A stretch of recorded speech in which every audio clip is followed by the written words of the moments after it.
السلام علیکم دوستو، آج میں آپ لوگوں کو جس عظیم شخصیت کے بارے میں بتاؤں گا ان کا نام ہے بابا بلے شاہ، جو ایک عظیم صوفی شاعر تھے۔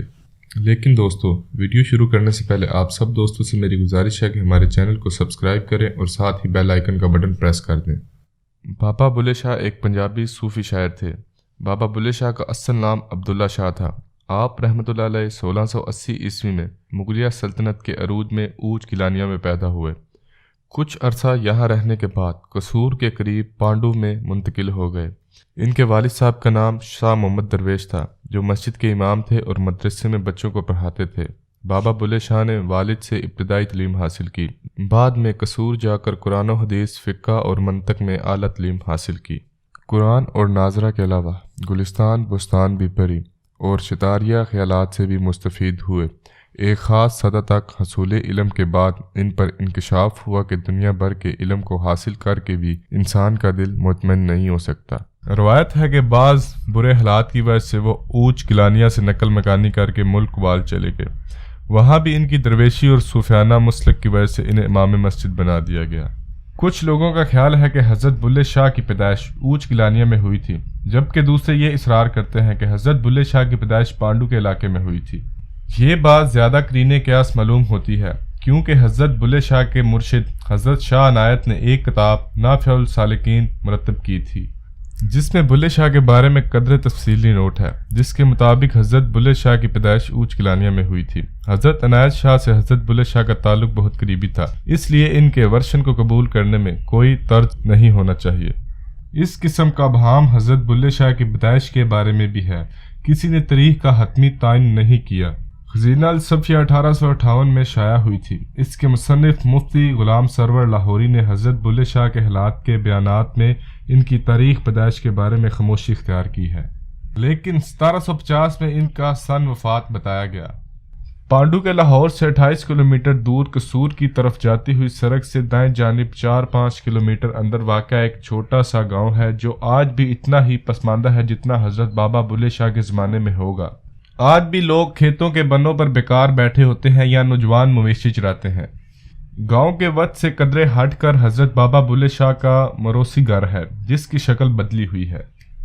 یہاں حضرت بابا بلے شاہ کی جوانی کا کچھ عرصہ بسر ہوا تھا۔ یہاں وہ مسجد بھی موجود ہے جس کے امام حضرت بابا بلے شاہ کے والد تھے اور جس کی تعمیر پانڈو خان نے کی تھی۔ حضرت بابا بلے شاہ اور اس کی دونوں بہنوں نے شادی نہیں کی تھی، اس لیے اس کے خاندان کا کوئی وارث نہیں ہے۔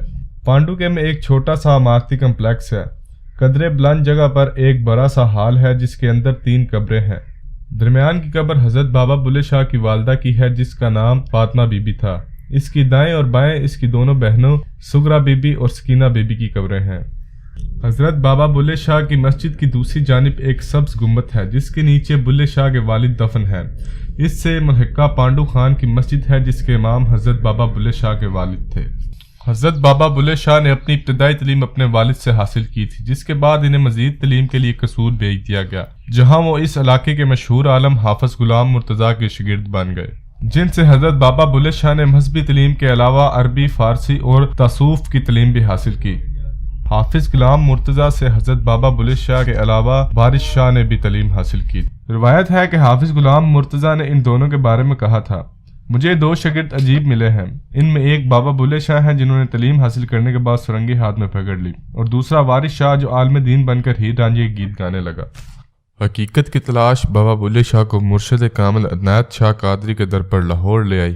مرشد ذات کے رائی تھے، جبکہ پیشہ کھیتی باڑی اور باغبانی تھا۔ آپ کو اپنے مرشد سے بے پناہ عقیدت اور محبت تھی، جیسے مولانا رومی کو شمس الدین تبریزی اور امیر خسرو کو نظام الدین اولیاء سے۔ ایک سید کرائی کو اپنے مرشد مان لینے پر بلے شاہ کو اپنی باوجود ذات برداری کی مخالفت اور لوگوں سے طعنے بھی برداشت کرنے پڑے، لیکن آپ نے اپنے مرشد کا دامن نہ چھوڑا اور ان طعنوں کو اپنے کلام کے ذریعے بھرپور جواب دیا۔ اپنی شاعری میں مذہبی ضابطوں پر ہی تنقید نہیں کرتے، بلکہ ترک دنیا کو بھی بھرپور انداز میں مذمت کرتے ہیں اور محض علم کے جمع کرنے کو وبال جان قرار دیتے ہیں۔ علم کی مخالفت اصل میں علم بغیر عمل کی مخالفت ہے۔ یہی بات انہوں نے اپنی کافیوں کے ذریعے سمجھانے کی کوشش کی۔ بلے شاہ کے دور میں مغلیہ سلطنت داخلی اور خارجی مسائل کی وجہ سے ضب و حالی کا شکار تھی۔ معاشرہ تباہی کے دروازے پر کھڑا تھا، انسان بے بس ہو چکا تھا، لوگ ایک خدا کے بجائے تہمات میں الجھے ہوئے تھے۔ لیکن بابا بلے شاہ کو اللہ تعالیٰ کی طرف سے یہ خوبی عطا تھی کہ آپ فانی انسان کو تصویر کا دوسرا رخ اپنے کلام کے ذریعے سمجھانے کی بھرپور صلاحیت رکھتے تھے۔ انہوں نے یہ یاد کرانے کی کوشش کی کہ اے ابن آدم، تیری کوئی شناخت نہیں، تو کچھ نہیں، تو فانی ہے، تم گمنام ہے، مٹی کے ساتھ مٹی ہونے والا ہے، تیری کوئی حیثیت نہیں۔ بابا بلے شاہ بچپن ہی سے درویش شفت انسان تھے۔ یہ درویشیت ساری زندگی ان کے ساتھ ہم کلام رہی۔ بابا بلے شاہ کے اندر کی دنیا کی سب سے بڑی خصوصیت یہ ہے کہ وہ موسیقیت، روحانیت اور انسانیت سے مزین تھے۔ ہر وقت ان کی اندر کی دنیا میں رقص و ثروت کی روشنی پھوٹتی رہتی تھی، اس لیے وہ اپنے زمانے میں سب سے بڑے باغی اور انقلابی کہلائے۔ بابا بلے شاہ اس کائنات کی ایسی ہستی ہیں جو صدیوں بعد پیدا ہوتی ہے۔ بابا بلے شاہ ملامتی صوفی سلسلے کی ایسی کڑی ہے جن کا درس محبت، عشق، امن اور آزادی تھا، اس لیے وہ ملامتی صوفی کہلائے۔ بابا بلے شاہ جیسی ہستیاں بے مثال ہوتی ہیں۔ ایسی ہستیاں ہمیشہ کائنات میں رقص و ثروت میں رہتی ہیں، کبھی مرتی نہیں۔ شاید اس لیے انہوں نے فرمایا تھا کہ بلے شاہ اسی مرنا نہیں، گور پیار کوئی اور۔ بابا بلے شاہ نے عشق کی فلسفی سے انسان کو انسانیت، آزادی اور محبت سے روشناس کرایا۔ وہ ایسا کائناتی انسان تھا جس نے عشق کو ہی اوڑھنا بچھونا بنا لیا تھا۔ اپنی ذات اور انا کو فنا کرتے ہوئے اس نے صرف انسانیت کا چہرہ دنیا کے سامنے پیش کیا۔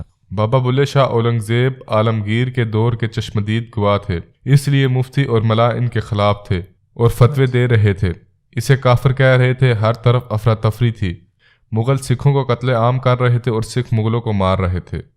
بابا بلے شاہ نے صوفیانہ شاعری کے ذریعے اورنگزیب عالمگیر کی حکمرانی کو چیلنج کر دیا۔ ادھر سے مفتیوں نے فتوے دیے کہ اس کی شاعری کافرانہ ہے، اس لیے اسے ملک بدر کر دیا جائے۔ فتوے بھی جاری تھے اور بلے شاہ کا انسانیت سے بھرپور کلام بھی اپنے جوبن پر تھا۔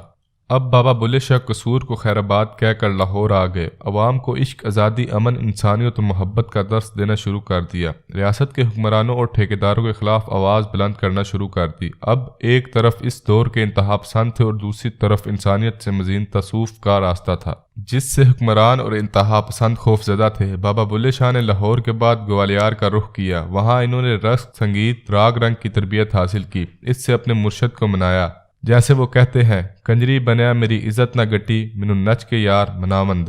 اصل میں بابا بلے شاہ کے کلام کے یہ معنی ہے کہ کوئی کمتر نہیں ہوتا، کیونکہ ناچنے گانے والوں کو کمتر سمجھا جاتا ہے، اس لیے ان سے نفرت کی جاتی ہے۔ تو بابا بلے شاہ ان سب کی آواز بن گئے اور کہا کہ انسان چھوٹا بڑا، اعلیٰ و ادنیٰ نہیں ہوتا، انسان سب برابر ہوتے ہیں۔ اسی وجہ سے طاقتور ریاست اور اسٹیبلشمنٹ ان کے خلاف تھی۔ اس وقت کے مفتیان نے فتویٰ دیا کہ یہ بندہ گستاخ ہے اور کافرانہ اشعار کہتا ہے، اس لیے اسے سخت سزا دی جائے۔ اس لیے بابا بلے شاہ پر مصیبتوں کے پہاڑ ٹوٹ پڑے۔ اب ایک بندہ شہر شہر گھوم رہا ہے، رقص کر رہا ہے، سنگیت کا عاشق ہے، انسانیت پرست ہے اور کہہ رہا ہے کہ میں رانجھا رانجھا کر دی، آپے ہی رانجھا ہوئی۔ ایسے شخص کو کیسے ریاست اور اس کے طاقتور حلقے آزادی اور بے باکی سے زندہ رہنے دے سکتے ہیں؟ وہ جو اپنے ہی آپ کو پہچان چکا تھا، جس نے خود پر یقین کر لیا تھا، جس نے اپنے انفرادی سچ پا لیا تھا اور اب وہ سچ شیئر کر رہا تھا۔ یہ سچ اب ریاست کے ٹھیکیداروں کے اقتدار کے لیے خطرناک تھا، اس لیے سب کے سب طاقتور بابا بلے شاہ کے دشمن بن چکے تھے۔ اس وقت لوگوں کو سمجھ آ رہا تھا کہ یہ درویش ایسا ہے جو مختلف بات کر رہا ہے۔ وہ لوگوں کو کہہ رہا تھا کہ لوگوں اپنے آپ کو جانو۔ وہ مفتیوں کے خلاف بات کر رہا تھا، ان کے اصولوں اور ضابطوں پر سوال اٹھا رہا تھا۔ عشق اس کی طاقت تھی، اسے مارنا مشکل تھا، اس لیے وہ ان کا مقابلہ کرتا گیا۔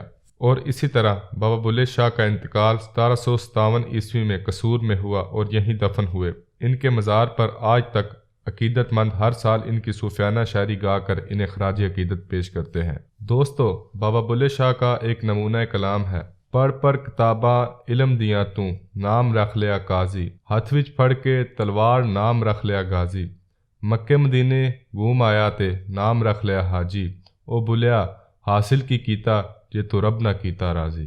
یہ تھی بابا بلے شاہ کی ہسٹری۔ امید ہے کہ آپ کو آج کی ویڈیو پسند آئی ہوگی، اور اگر آپ کو ہماری ویڈیو پسند آئی ہے تو پلیز لائک، کمنٹ اور شیئر کرنا مت بھولیے۔